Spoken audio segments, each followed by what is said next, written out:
again.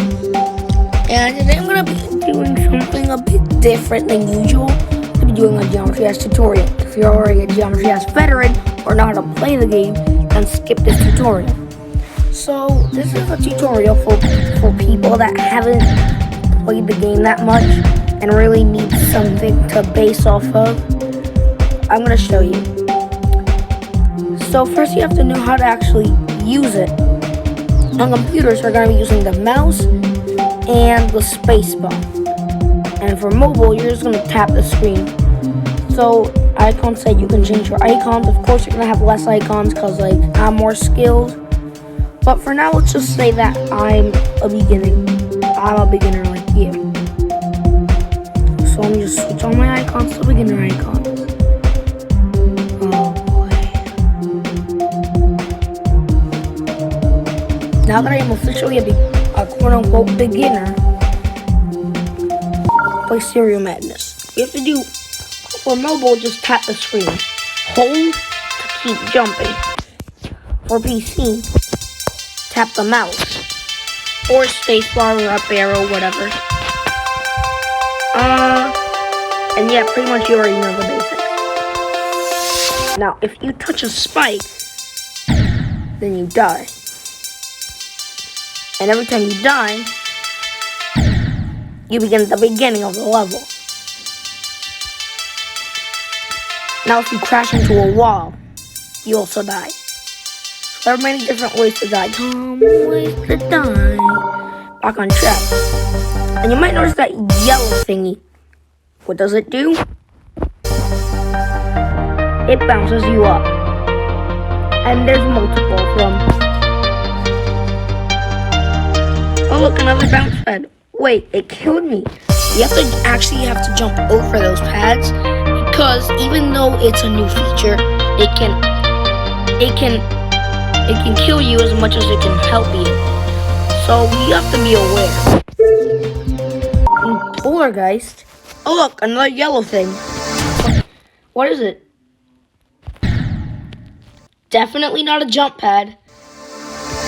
So to use orbs or rings, you have to tap again when you touch the orb as a cube for it to work. So you would have to say a double click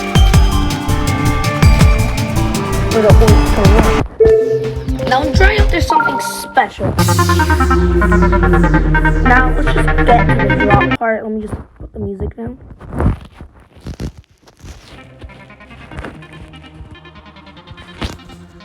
Let's get to the part.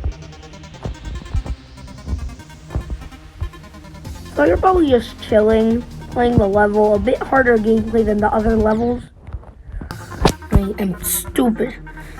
This is probably one of the first levels you're gonna play. After you've beaten the first 3 levels, you should feel pretty comfortable when and when not to jump. So you should be able to beat this pretty easily. But I'm not saying it's gonna take you like one attempt.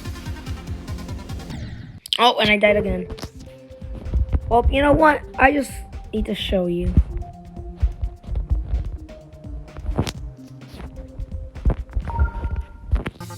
This is the level that introduces the Upside Down portal. Now, I won't be covering every single level because 2 reasons. 1, it'll take forever, and 2, this is a beginner's class. You might be thinking, like, what is that thing? So when you first get to this level, it seems really hard, but it's actually pretty easy. And we'll just get to the drop. Oh no. When you probably saw this for the first time, your mind probably went to a different place. Now, if it wasn't for yourself, you probably know someone that has flipped their phone upside down to see correctly, only to figure out that it's harder. That's because that section isn't hard. It's just a new feature that you're not used to. All it does is flip the player upside down. It doesn't change the gravity or gameplay in any way. Asterisks. With other game modes it might, but with a cube it's basically the same thing. You know how I said there were other game modes, by the way? Well, these are the game modes. Only focus on the first two because the others are explained in other videos. The cube, like I said, you tap. The ship is a different story. Just a level of ship. Okay, wait, no.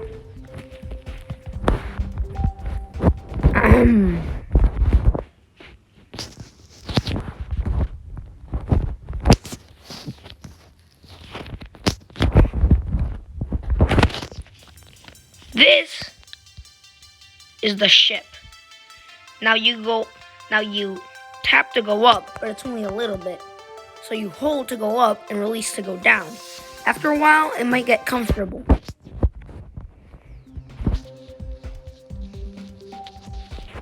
Now, base after base doesn't introduce anything new.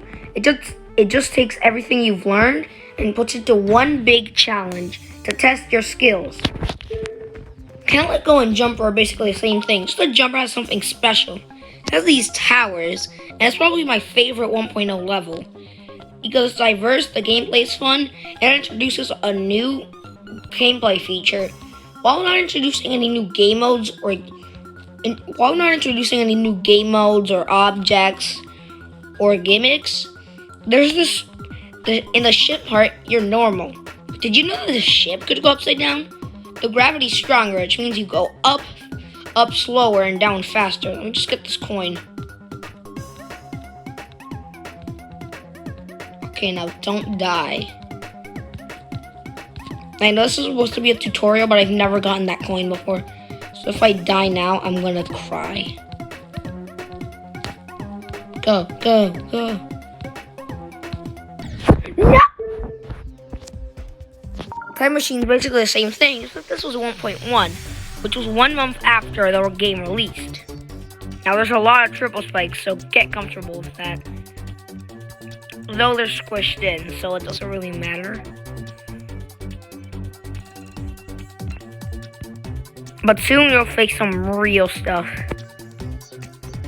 Oh, by the way, the concept of the game is trying to get the end of the level without touching any spikes. The further you get up, the harder the levels will get. That's a mirror portal. It flips your screen. Yep. Even though it might seem annoying at first, it gives you plenty of time to react, and it's pretty doable.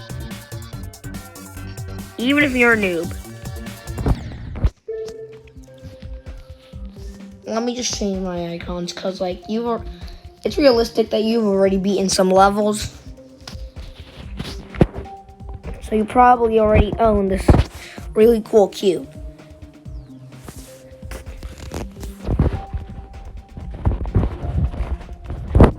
Now, it's time for you to go into... Oh no. 1.2 introduced Cycles, another hard level. There's not much to say about Cycles, apart from the fact that there's a billion triple spikes, and the belt part is fun. Also, it's probably the oldest RobTop level that actually took me a while to beat, apart from Time Machine. Anyway, when you get to this part,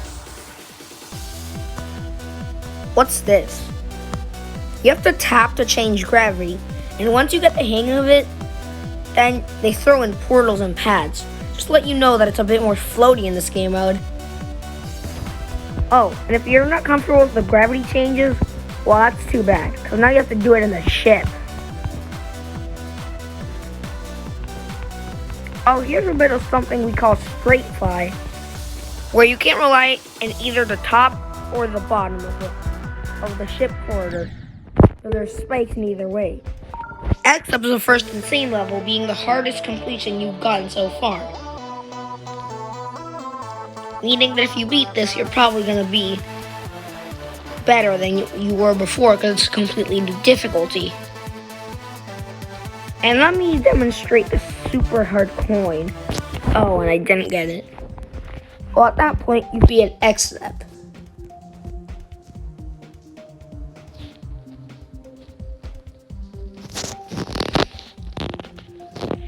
Hooray! Your icon set's looking pretty nice. And Clutterfunk is a bit out of your reach for now, but here's another thing. I'm going to be showing you how to use the level editor. You can put any name you want, a description, and this is the upload button. Unverified. You can't share a level until you've completed it. Complete the level in normal mode to verify that it can be done. The level cannot be verified if it has a start position.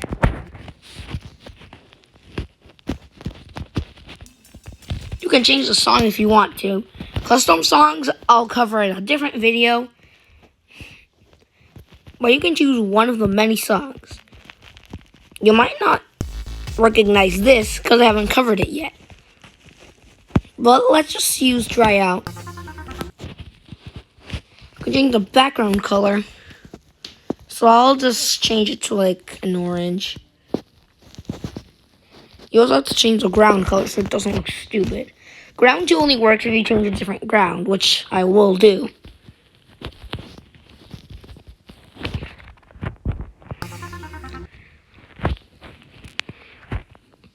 The background will just keep it that.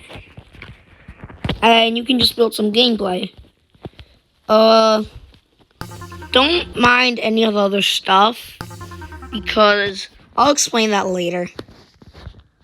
But now you can mix some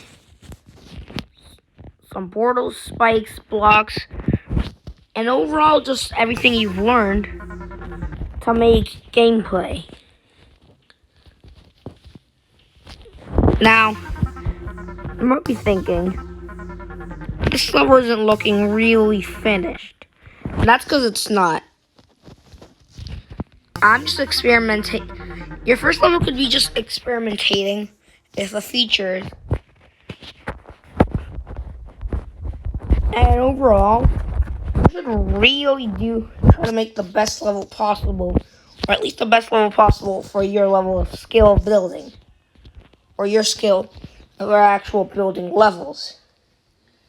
Yeah, that pretty much concludes the tutorial for now. Thank you so much for watching this video, and yeah.